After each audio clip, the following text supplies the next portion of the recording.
Voici les images satellites de la tempête qui touche depuis quelques heures le Maine-et-Loire et qui va s'intensifier cette nuit. Météo France a en effet publié en milieu de journée un bulletin d'alerte orange pour 58 départements du nord de la France. À la station météorologique de Beaucouzé, le phénomène est suivi avec attention car la vitesse des vents prévus devrait être particulièrement élevée. Le pic de la dépression et de la tempête, c'est pour le milieu de nuit et on attend sur le Maine-et-Loire entre 100 et 120 km/h. Et la tempête va durer donc toute la nuit et ça va s'affaiblir après durant la matinée de demain. Suite à la publication de ce bulletin d'alerte, la préfecture du Maine-et-Loire vous recommande notamment de vous informer auprès de Météo France avant de vous déplacer en voiture. La limitation de la vitesse sur route et autoroute est également suggérée. Les promenades en forêt ou les interventions sur les toits pour réparer d'éventuels dégâts sont par ailleurs fortement déconseillées. Seule consolation à propos de cette tempête, elle ne devrait pas, selon les techniciens de Météo France, avoir les mêmes conséquences que celle qui a récemment touché le sud-ouest. Par rapport à la tempête qu'il y a eu dans le sud-ouest, elle n'est pas de l'ampleur, puisqu'on n'atteindra pas des niveaux qui ont été obtenus en Aquitaine et dans les Landes, par exemple.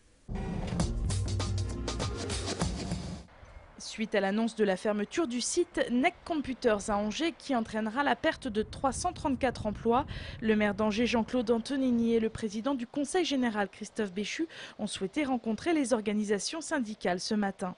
Les élus nous ont reçus très rapidement et ça c'est un côté positif pour leur part parce que d'habitude on attend toujours qu'il y ait une grosse crise pour nous recevoir. Là on a anticipé la peut-être future crise pour nous recevoir et c'est tant mieux.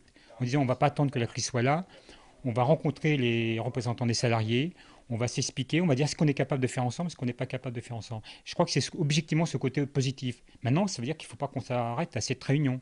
C'est-à-dire que demain, il faut qu'on continue. On ne leur demande pas des promesses qu'ils ne peuvent pas tenir, mais on demande que les engagements qu'ils vont tenir devant l'intersyndicale, ils aillent jusqu'au bout. Pour les représentants syndicaux de NEC, cette réunion a été une première prise de contact. Ils attendent par la suite des actions concrètes des élus locaux. On attend qu'ils puissent prendre leurs responsabilités aussi, parce qu'a priori, NEC devrait investir dans le bassin de l'emploi. Donc qu'ils puissent se servir de ce budget pour sauver quelques emplois ou dans la formation ou dans l'emploi. Les élus ont rencontré dans la journée le préfet de Maine-et-Loire et la direction de NEC. Aucun élu n'a souhaité s'exprimer. Ces derniers ont envoyé un communiqué commun. En voici un passage. Le tour de table a permis de dégager des priorités fortes pour la coordination des acteurs présents dans les prochaines semaines afin d'accompagner les salariés et de dégager des axes d'action pour permettre au bassin d'emploi d'Angers et plus largement du département de Maine-et-Loire de rebondir. Prochain rendez-vous fort pour les représentants syndicaux dès demain mardi. Ils rencontreront leur direction pour un début de négociation. Avec les travaux du tramway, le plan de circulation se corse un peu dans le centre-ville d'Angers. Des perturbations sont à prévoir rue de l'Étang du Hair, notamment au croisement avec le boulevard de Strasbourg. La rue du Haras est quant à elle fermée à la circulation. Les automobilistes sont donc invités à prendre la rue de la préfecture pour se diriger vers la gare. Pour aller en direction du centre-ville, une déviation est mise en place par les rues de la gare, Talot et boulevard du Roi René. Autre changement à noter, la rue du Petit Thouars a été mise en double circulation. Certaines places de stationnement ont donc été supprimées. Enfin, les voies sur berge sont en travaux au niveau du chantier du pont du tramway.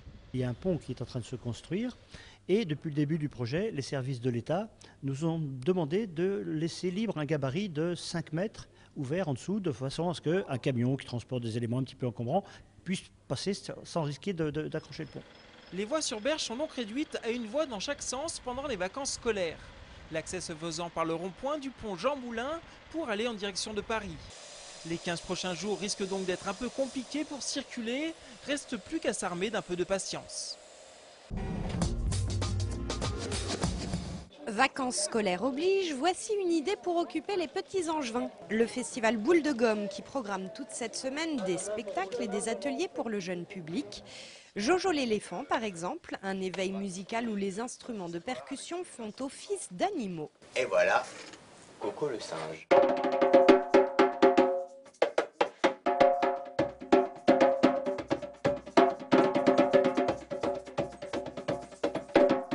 Ça racontait d'un éléphant qui avait des mouches,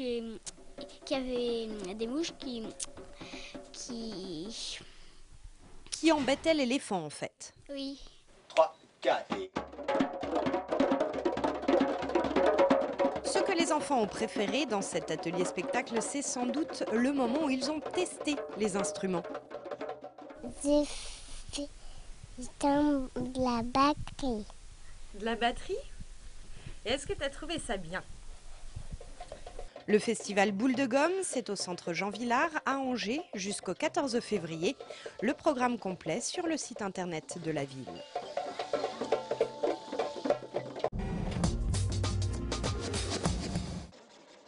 Ils sont les gardiens de traditions parfois ancestrales et ils avaient décidé de s'exposer ce week-end au Grenier Saint-Jean à Angers. Eux, ce sont les artisans d'art qui avaient répondu à l'invitation de la Chambre de métiers de Maine-et-Loire.